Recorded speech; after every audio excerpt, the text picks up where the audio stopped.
OWAMBE, the tale of Nneoma's feast.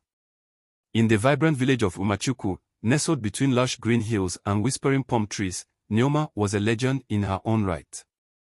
Known far and wide for her culinary skills, she turned every meal into a celebration. Her dishes were the highlight of every festival, every wedding, and every naming ceremony. But it was her magical garden that set her apart. The garden, vibrant with every herb, vegetable, and fruit imaginable, had been a gift from an old wanderer she had shown kindness to many years ago.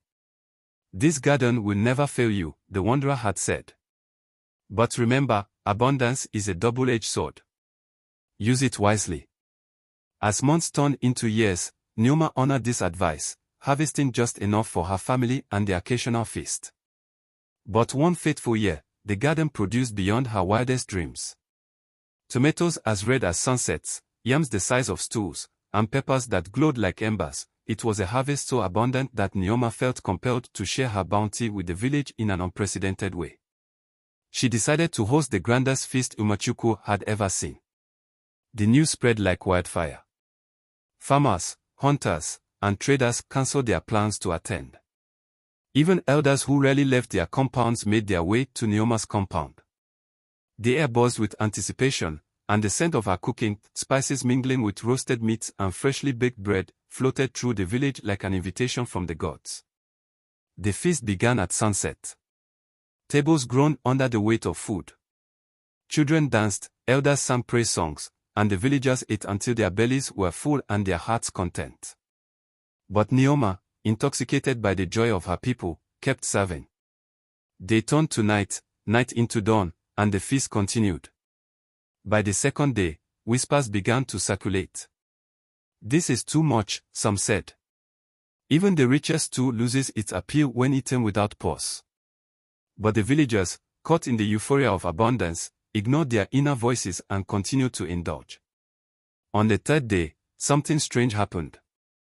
The children, usually the first to run to the tables, hesitated. Adults, once eager to fill their plates, now approached the food with caution. Some complained of stomachaches, others, of feeling sluggish. Even the sight of Nneoma's famed pepper soup, a dish that once had the power to make grown men weep with joy, brought groans instead of cheers. As twilight fell, a figure appeared at the edge of the gathering. It was Nnamdi, the wise village elder. His staff thudded against the ground as he walked, his presence commanding silence. "Nneoma," he began, his voice steady but tinged with disappointment, "you have a heart as generous as the river, but even rivers know their bounds.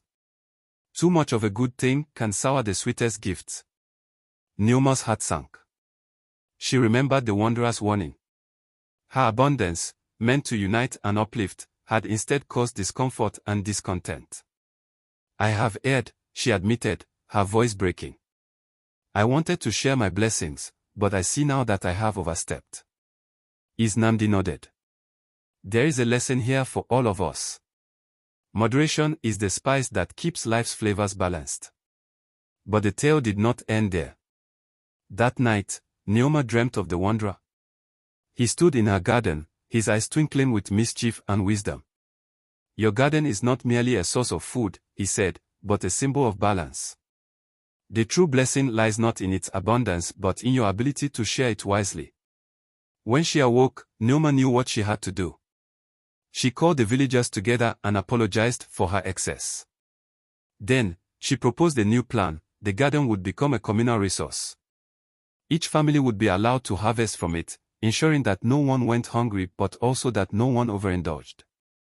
In the weeks that followed, the villagers worked together to care for the garden. It flourished like never before, its vibrant colors a testament to their unity. Nneoma returned to hosting smaller, more meaningful gatherings where each dish was savored and every bite appreciated. Years later, the story of Nneoma's feast became a favorite tale in CHUK'MA.